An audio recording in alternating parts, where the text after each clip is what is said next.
হ্যাঁ স্যার, পৌঁছে গেছি। না না, কোনো অসুবিধা হয়নি। এখানে আবার লোডশেডিং চলছে। হ্যাঁ হ্যাঁ, বুঝতে পেরেছি। নতুন করে আবার তৈরি হবে, তাই তো? হ্যাঁ হ্যাঁ হ্যাঁ, আশা করি কাল থেকে কাজ শুরু হয়ে যাবে স্যার। আচ্ছা, ওকে স্যার। শহরের কোলাহল থেকে অনেকটাই দূরে ঠান্ডা বাতাস। জায়গাটা বেশ লাগছে, শান্ত, নিরিবিলি, অনেকটা বেশিই শান্ত। কাছে পিঠে কাউকে দেখতেও পাচ্ছি না। কাছাকাছি কোথাও কোনো ঘরও তো নেই। না, বাজার থেকে কয়েকটা মোমবাতি আর কিছু খাবার কিনে নিয়ে আসি, নয়তো রাতে অসুবিধায় পড়তে হবে।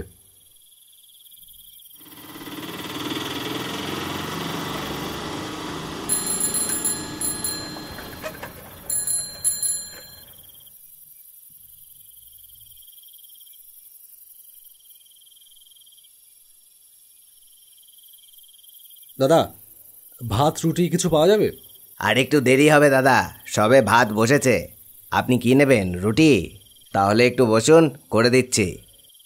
এই রাম, তাড়াতাড়ি আয় তো। দাদা, আপনাকে নতুন মনে হচ্ছে এখানে? হ্যাঁ, নতুন এসেছি। কোনো আত্মীয় বাড়ি বুঝি? না না, আমি ওই ডাক বাংলোটায় উঠেছি। ডাক বাংলো? আপনি ওখানে থাকবেন নাকি? হ্যাঁ। ওখানে তো কেউ এক রাতের বেশি থাকতে পারেনি। জায়গাটা তো ভালো না, রাতের বেলা ওইখান দিয়ে কেউ যায় না পর্যন্ত। কেন, সমস্যাটা কি? আরে দাদা, জায়গাটা খুব খারাপ। আশেপাশের লোকেরা বলে ওখান থেকে অদ্ভুত কান্নার আওয়াজ পাওয়া যায়। আমরা ভয়ে কেউই ওপাশটায় যাই না। একটা কালো ছায়া দেখা যায় বাংলোর আশেপাশে। কিন্তু আমাকে তো বেশ কয়েকদিন থাকতে হবে ওখানে। ওখানে কাজ হবে, নতুন করে বড় একটা ডাক বাংলো তৈরি হবে, নতুন লোকজন আসবে সেখানে। আমি তো সেই কাজ নিয়েই শহর থেকে এসেছি। এর আগেও একজন বাবু এসেছিলেন শুনেছিলাম। ভোর হবার আগেই তিনি পালিয়ে গিয়েছিলেন। তারপরে তো আর কেউ আসেনি। জায়গাটা ভালো নয় বাবু, আপনি চলে যান। আরে না না, কি বলছেন আপনি? আচ্ছা ঠিক আছে, আপনি আমাকে খাবারটা দিন, আমি নিয়ে চলে যাচ্ছি। ভালো কথা বললাম, শুনলেন না? পরে কিন্তু পস্তাবেন।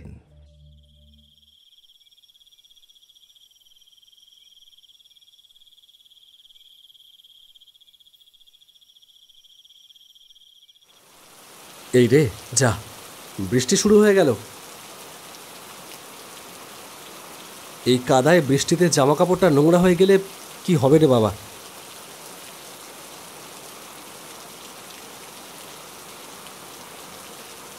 ওরে বাবা, এ তো ভালোই বৃষ্টি শুরু হলো, একেবারে ভিজে গেলাম তো। ডাক বাংলোর ভেতরে ঢুকেই আমি চমকে উঠলাম। দেখলাম সামনে এক হাত ঘোমটা দেওয়া একটা মহিলা দাঁড়িয়ে রয়েছে। আপনি আপনি কে? আমি কমলি, এই ডাক বাংলোতে কাজ করি। আপনি ঘরে ঢুকলেন কি করে? আরে দরজা তো বন্ধ ছিল। পেছনের রাস্তা দিয়ে এসেছি। আপনি আসবেন জানতাম, তাই আপনার জন্য খাবার করে রেখেছি। এই রে, আমি তো আবার খাবার নিয়ে এলাম।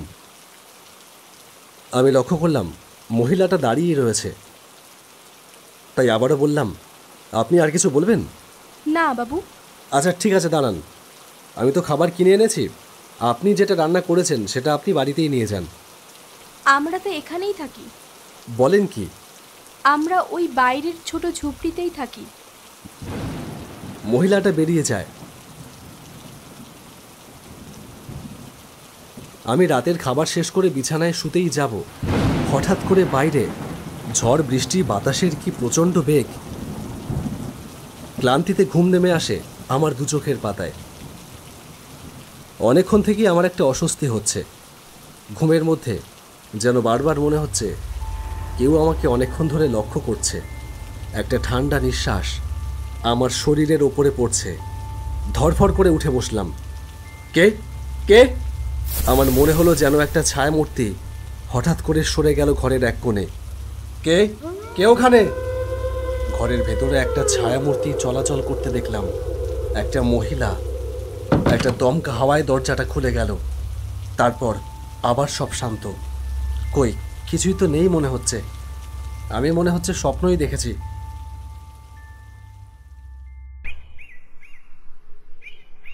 হ্যাঁ, আজকে ঠিকঠাক মতন মাপঝাপ হয়ে যাক, আর কয়েকদিনের মধ্যেই কাজ শুরু করতে হবে। একদম একদম। আচ্ছা, তুমি তো এখানে কদিন ছিলে না, এই কাজটা তো তোমারই ছিল। একদম। কিন্তু আমার বউ এখন অন্তঃসত্ত্বা, তার জন্য আমাকে শহরে থাকতে হচ্ছে, তাই তোমাকে পাঠানো হয়েছে। আর আমি আপাতত বাইরে থেকে সব কিছু খেয়াল রাখব। আরে বাবা হতে চলেছ, কংগ্রাচুলেশন। এই জায়গাটা না খুব ভালো না জানো, আমি মাঝে মাঝেই এখানে আসতাম, আমার খুব পছন্দের জায়গা ছিল এটা। হ্যাঁ, জায়গাটা খুব শান্ত আর নিরিবিলি। আচ্ছা চলো খাওয়া দাওয়া করে নি।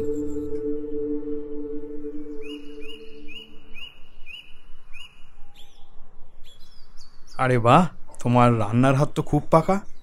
আরে না না, আমি রান্না করিনি, এটা এটা কমলি রান্না করেছে। কমলির কথা শুনেই দেখলাম পলাশ বাইরের দিকে তাকালো, আর তখনই একটা ছায়ামূর্তি যেন দ্রুত সরে গেল। পলাশ চমকে উঠল। কি বলছো তুমি? হ্যাঁ, পাশের গ্রাম থেকে একটা মেয়ে দুবেলা করে এসে রান্না করে দিয়ে যায়, বড্ড ভালো রান্না করে। ও আচ্ছা, ঠিক আছে। বলছি আমার একটু তাড়া আছে বুঝলে, আমাকে যেতে হবে। তোমার সাথে আমি ফোনে কথা বলে নেব। এই বলেই পলাশ তাড়াতাড়ি বেরিয়ে গেল। আমি একটু চমকেই গেলাম পলাশের ব্যবহারে। কি হলো রে বাবা! রাতের বেলা আমার ঘরে শুয়েছিলাম অনেকক্ষণ ধরে, আবার মাঝে মাঝে সেই ফিস ফিস আওয়াজটা শুনতে পাচ্ছিলাম।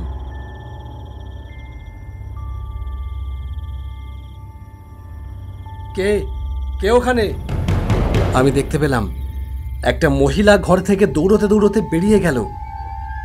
না না না না, এ হতে পারে না। আমি দরজা ভালো করে লাগিয়ে দিয়েছিলাম, তাহলে ঘরের ভেতরে কে ঢুকলো?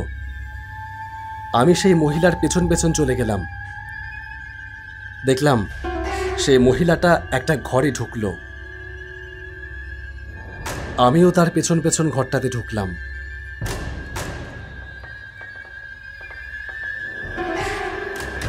ঘরটা ফাঁকা, ভেতরে কেউ নেই। না, আমি কি আবারও ভুল করলাম? সারা রাত এই ফিস ফিস শব্দে আমি ঠিকমতো ঘুমোতে পারলাম না। সকালবেলা ঘুম থেকে উঠে দুদিন ধরে যে সমস্ত ঘটনা ঘটেছে সেই সব নিয়েই ভাবছিলাম। এমন সময় পলাশের ফোন আসে। হ্যাঁ বলো। আচ্ছা আচ্ছা আচ্ছা, ঠিক আছে, আমি অপেক্ষা করছি।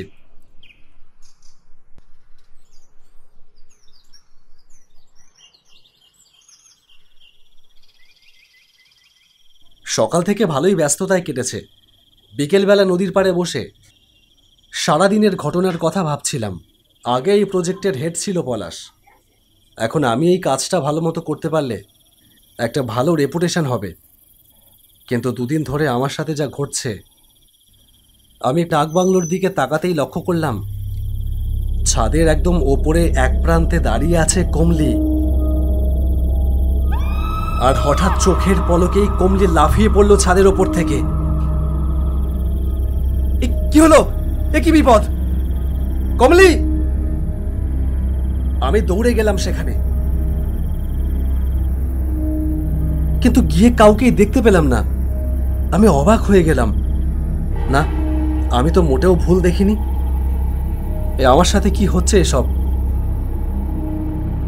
ক্ষণিক বাদে আমার ঘরে ফিরে এলাম, আর ঘরে ফিরে এসেই দেখলাম আমার সামনেই দাঁড়িয়ে আছে কমলি।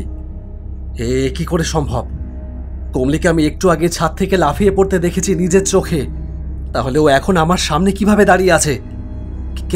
কে আপনি? আপনি কি চান? আপনাকে কিছু দেখাতে চাই বাবু। আমি চাই বদলা নিতে। আপনি আমাকে সাহায্য করুন।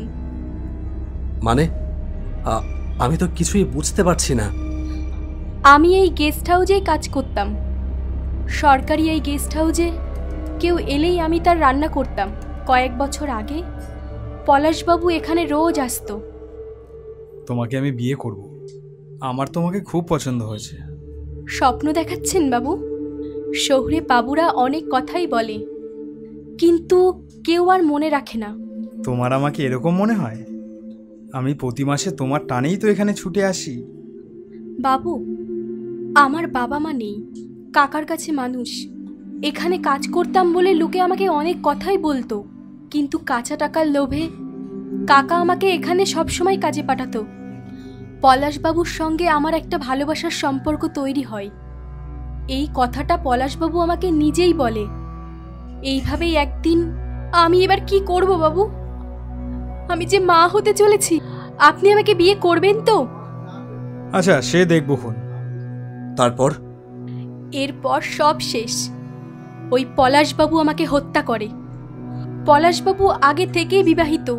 কত আর্তনাদ করেছি, চিৎকার করেছি, কেউ সাহায্য করেনি বাবু। আপনি আমাকে সাহায্য করবেন, আমি মুক্তি চাই।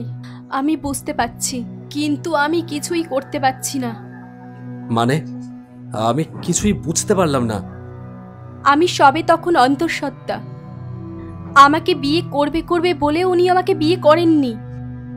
এরপর আমি যখন নাছোড়বান্দা হয়ে পড়ি, সেই সময় একদিন রাতে আমাকে এই বাড়িতে নিয়ে এসে খুন করে, তারপর গাঙের জলে ভাসিয়ে দেয়। আমি অনেক চেষ্টা করেছিলাম বাঁচবার, কিন্তু কেউ শুনতে পাইনি। পলাশবাবু আমাকে বাঁচতে দেয়নি। কিন্তু এসবের প্রমাণ কি? একদিন আপনি পলাশবাবুকে নিয়ে এখানে আসুন, প্রমাণ পেয়ে যাবেন।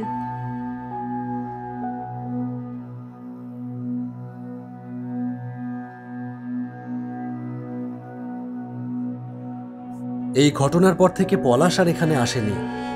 এমনকি আমি ফোন করলেও সে ফোনটা ধরতো না। তার মানে আমাকেই কিছু একটা করতে হবে।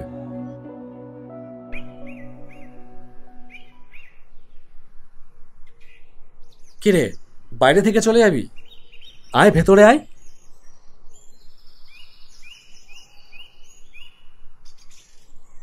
নে, জলটা খেয়ে নে। অনেক দূর থেকে এসছিস। পলাশ জলটা খেলো এবং তারপর মাটিতে লুটিয়ে পড়ল।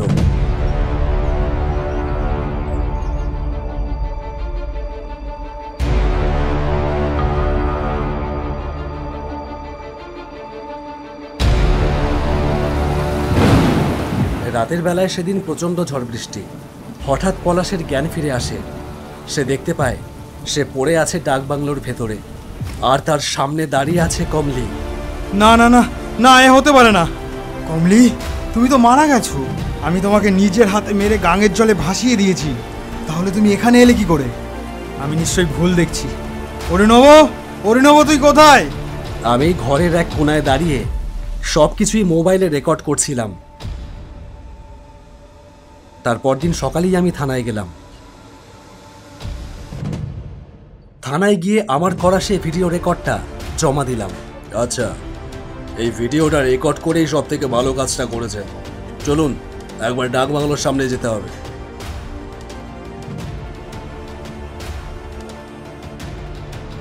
দেহটা পাওয়া যায়নি স্যার, মরা গাঙের বিশাল চড়। এই এই তোমরা ওকে গাড়িতে তোলো, ওই হতচ্ছাড়াটাকে। এর যাতে যাবজ্জীবন জেল হয় সেই ব্যবস্থা আমি করছি।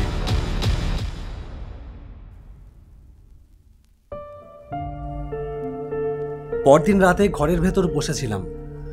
হঠাৎ আমার সামনে এলো কমলি। আপনাকে অনেক ধন্যবাদ বাবু, অনেক ধন্যবাদ। চোখের সামনে কমলি ধীরে ধীরে বাতাসে মিলিয়ে গেল।